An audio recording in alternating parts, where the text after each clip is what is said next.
Hey guys, welcome back to my channel. So this week we'll be doing our tipping for round 13.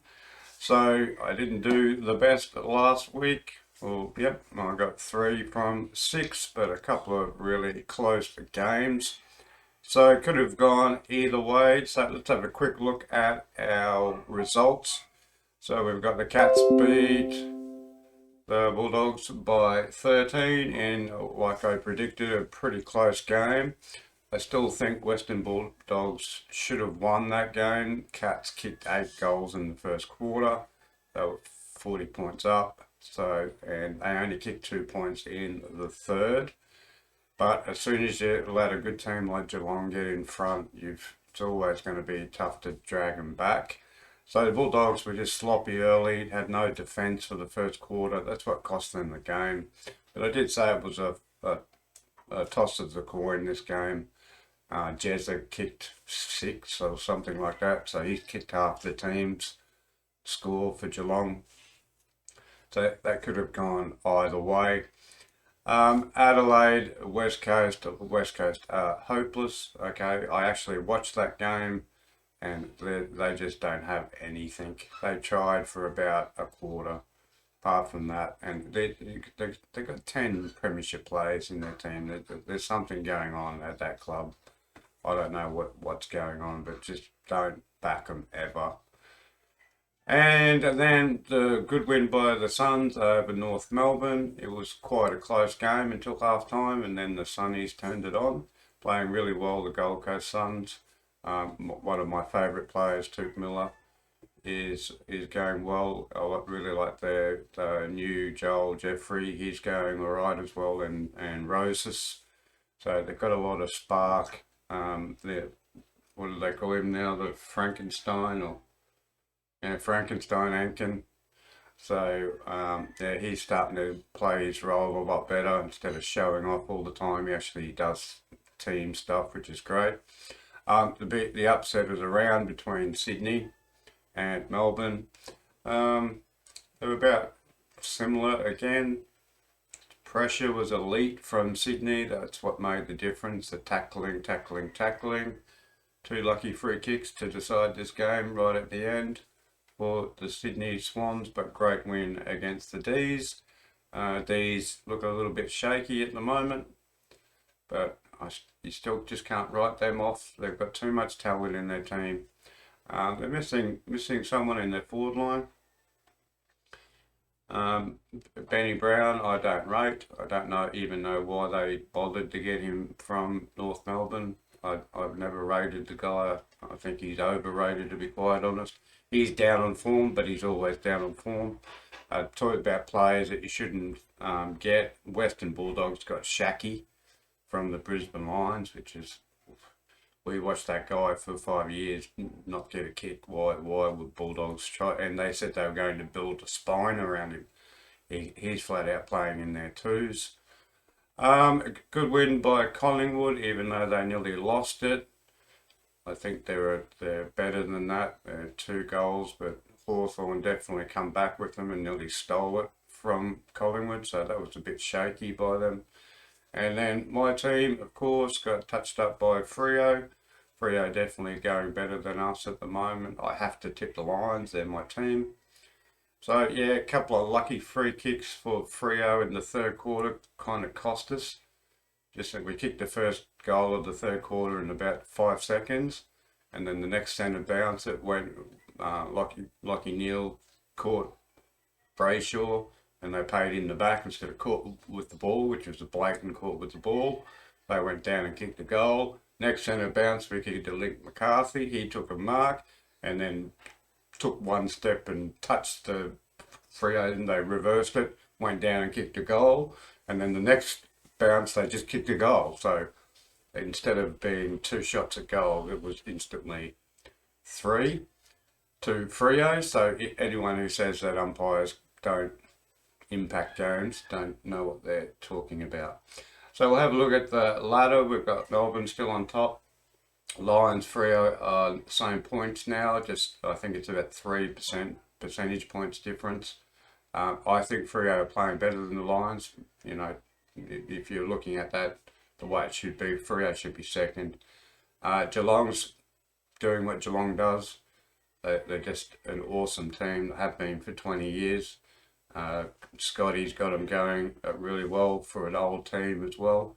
You've got a couple of players that are coming back too. You've got Danger to come back, so that, they're just going to get stronger. So they're going to worry everybody in the finals.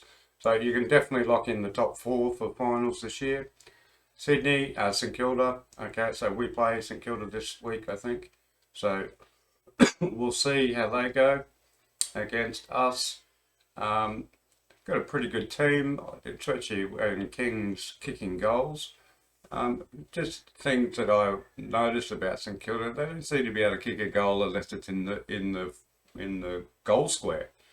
I reckon 60% of their goals they kick from directly in front, which shows that they like to use the ball and they've got the overlap. So yeah, St Kilda and Sydney.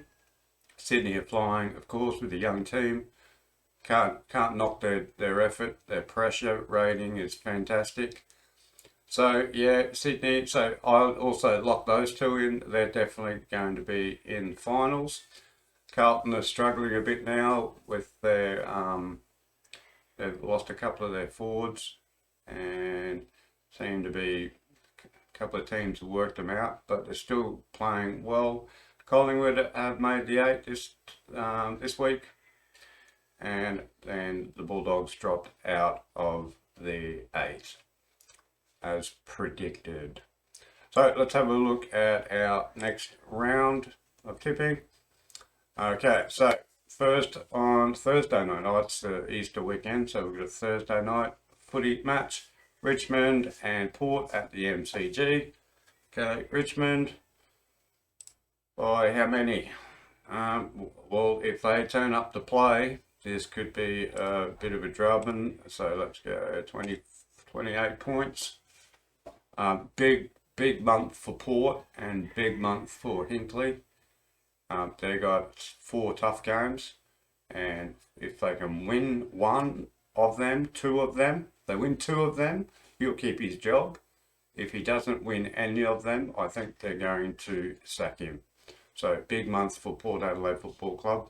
But I'll go Richmond by 30 points, 28 points there. Essendon are hopeless, so I won't even talk about that. Carlton should steamroll over Essendon. Don't know what's going on with Essendon.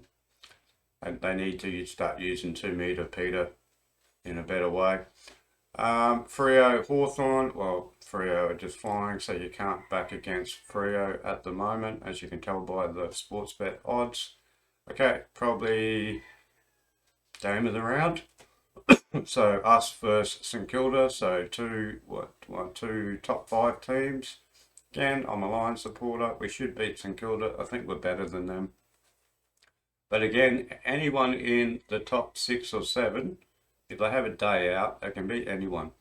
At the moment, it's pretty close competition this year. North Giants, North hopeless. Giants are hopeless too, but at least they're better than North. So GWS, they're even at Marvel Stadium. And then we've got Collingwood and Melbourne on Easter Monday, which is the big one at the G. You just got to go Melbourne. You just can't back against them, especially after two drubbings. So they've got their arse handed to them. As I said, you punch a champion. Champions always get up. So Collingwood aren't as good a team as what everyone says they are. They're running on a bit of passion at the moment, which is good, and they haven't really played anyone of note. So let's see if they can go well against Melbourne. So there's my tips for this week. Just want to talk a little bit about Western Bulldogs. I don't think that they can make the 8 now. They've got a really tough draw on the way home, and the way that they're playing. And Richmond, like I said last week, they're in and out, in and out, in and out, all the way up to the last. But it's the Suns who could actually go in. Collingwood will drop out again this week. And what is their game in front of the Suns? So upcoming in round 16, Okay, we've got the Suns and Collingwood playing each other at Metricon at the Suns at the abattoir there. So that is the who makes the 8. So if Collingwood win this game, they go into the 8. If the Suns win this game, they will play in finals. So keep an eye out on that game on round 16. Anyway, good luck with everything. I hope that your team wins this week. Excellent to have you. Please like, subscribe, and we'll see you later.